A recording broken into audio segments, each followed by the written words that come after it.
Hello' everyone, welcome to my channel.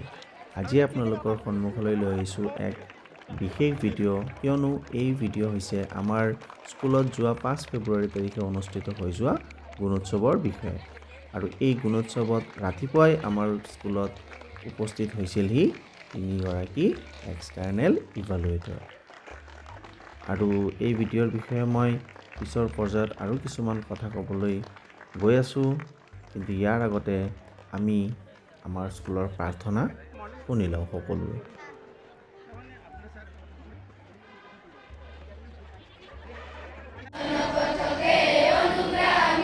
हम स्वदेश पर अभिमान करें, हम स्वदेश पर अभिमान करें। हे मातृभूमि हे जगदीश्वर, हे मातृभूमि हे जगदीश्वर। वेद से पहले प्रणाम तुम्हें, वेद से पहले प्रणाम। ओ मोर सिकुड़ी दे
हे मातृभूमि हे जगदीश्वर, हे मातृभूमि हे जगदीश्वर। वेद से पहले प्रणाम तुम्हें, वेद से पहले प्रणाम तुम्हें। जिस वेद से ज्ञान बुद्धि बढ़े, जिस वेद से ज्ञान बुद्धि बढ़े।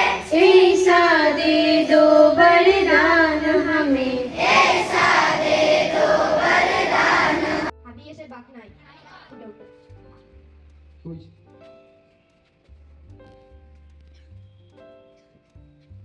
নমস্কাৰ সকলোকে সুপ্ৰভাত। 2024 বৰ্ষৰ বাবে কোনগৰাকী অসমীয়ালৈ পদ্মভূষণ সন্মান আগবঢ়োৱা হৈছে? শুদ্ধ উত্তৰ। নৱগ্ৰহ মন্দিৰ কোনখন পাহাৰত অৱস্থিত? শুদ্ধ উত্তৰ। অক্সফৰ্ড ইউনিভাৰ্চিটি প্ৰেছে নিৰ্বাচন কৰা 2024 বৰ্ষৰ শব্দটো কি? শুদ্ধ উত্তৰ। কাৰণে আমি ঈশ্বৰক প্ৰথমতে সেৱা জনাই আমাৰ স্কুলৰ বিভিন্ন কাৰ্যাৱলী আমি আৰম্ভ কৰোঁ। আৰু এনেকৈয়ে প্ৰাৰ্থনাৰ পিছত বিভিন্ন কুইজ, সাঁতৰ, লগতে দিনটোৰ বাতৰি এইখিনিৰ পৰা আৰম্ভ কৰি লাহে লাহে আমাৰ গুণোৎসৱৰ এটাৰ পিছত এটা পৰ্যায় আমি পাৰ হৈ গৈ আছিলোঁ। আৰু আমাৰ ছাত্ৰ ছাত্ৰীসকলে সেইদিনাখন খুব ধুনীয়াকৈ পৰিপাটিকৈ আহি ধুনীয়াকৈ লাইনত থিয় দিছিল আৰু সকলো কথা মনোযোগেৰে শুনিছিলে। ইয়াৰ মাজতে আমাৰ স্কুলৰে এজনী ছাত্ৰীয়ে ধুনীয়া এটি গীতো পৰিৱেশন কৰিছিল। ইয়াৰ ওপৰঞ্চি আৰু কিছু সংখ্যক ছাত্ৰ ছাত্ৰীয়ে ইয়াত কিছুমান গীত গাইছিল, কিন্তু সেইসমূহৰ ভিডিঅ' ইয়াত নাই। এই ভিডিঅ'টোৱে আছিলে, গতিকে এইখিনি ইয়াত দিয়া হৈছে। মোৰ লগতে আপোনালোকেও অলপমান শুনক এই গীত। আৰু ইয়াৰ পিছত আমাৰ পৰৱৰ্তী কাৰ্যাৱলী আছিলে আমাৰ শিক্ষকসকলৰ দ্বাৰা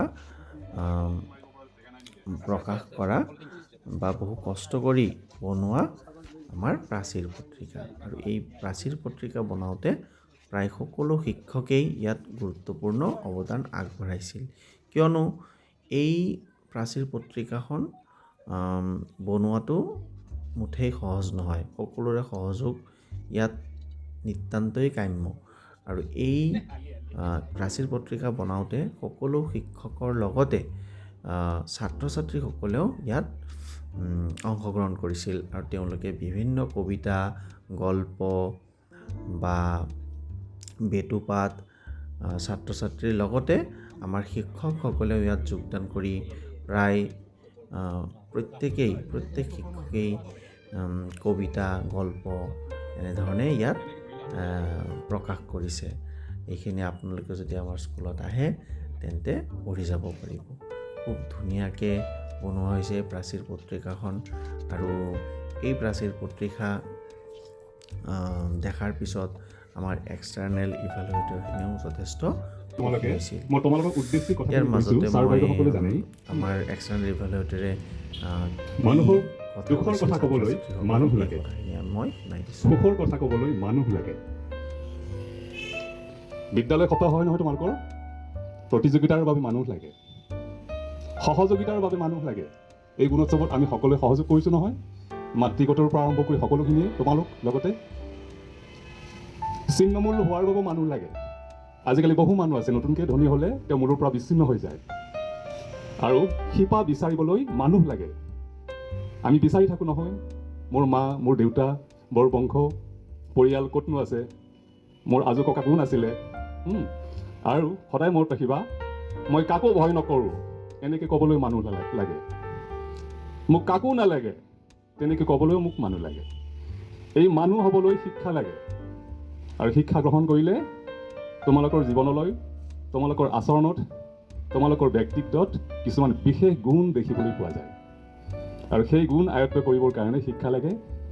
ছাৰ বাইদেউসকলৰ পৰা, বয়োজ্যেষ্ঠসকলৰ পৰা, পিতৃ মাতৃৰ পৰা, প্ৰকৃতিৰ পৰা আমি শিক্ষা আহৰণ কৰিব লাগে। আৰু গুণগত শিক্ষাহে মানুহক গঢ় দিব পাৰে।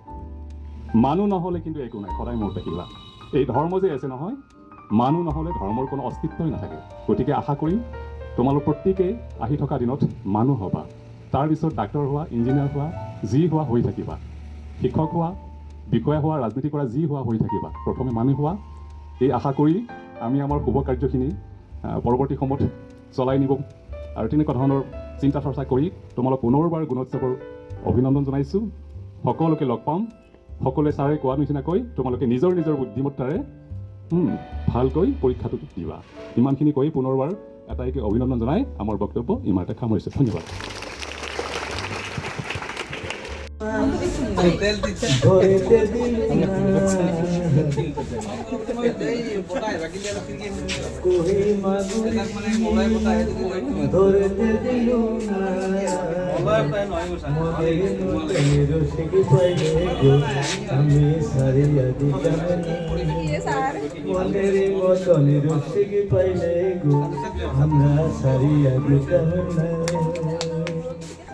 বাবা তোমার ঘরে বাড়ি সব পাগলের সকল পাগল মিলে আজ লাগাইছে মেলা, সকল পাগল মিলে আজকাল লাগাইছে মেলা। বাবা তোমার দরবারে সব পাগলের খেলা, মাথা যিমান গৰম হৈছে সিমান ঠাণ্ডা কৰি দিলে। বহুত ধুনীয়া। গুণোৎসৱৰ মাজতে আমাৰ নডেল শিক্ষক আজহাৰ ছাৰে খুব ধুনীয়া এটি গীত গালে। ইয়াৰ পৰৱৰ্তী পৰ্যায়ত আমি প্ৰিন্সিপালৰ ভাষণ শুনি লওঁ। আৰপি বেগম বাইদেউ, এই আটাইকেইজন শিক্ষাবিদ অধ্যাপকক আমাৰ বিদ্যালয়লৈ স্বাগতম জনাইছোঁ। গুণোৎসৱত তেখেতসকলক শুভেচ্ছা যাচিছোঁ। আমাৰ বিদ্যালয়ৰ শ্ৰদ্ধাৰ SMDCৰ উপসভাপতি মহোদয়, SMDCৰ সদস্যবৃন্দ, মাতৃগোটৰ সদস্যসকল, শ্ৰদ্ধাৰ শিক্ষাগুৰুসকল, আমাৰ ওচৰৰ বিদ্যালয়ৰ পৰা অহা শিক্ষাগুৰুসকল, মৰমৰ ছাত্ৰ ছাত্ৰীসকল, 1961 চনৰ 1 জানুৱাৰী তাৰিখে ৰাইজৰ সহযোগত প্ৰতিষ্ঠা হোৱা আমাৰ বিদ্যালয়ে আজি কিছু বছৰ ধৰি গুণোৎসৱ পালন কৰি আহিছে। এই গুণোৎসৱ অকল গুণৰে উৎসৱ নহয়, এয়া বিদ্যাৰ উৎসৱ। গতিকে এই গুণোৎসৱৰ জৰিয়তে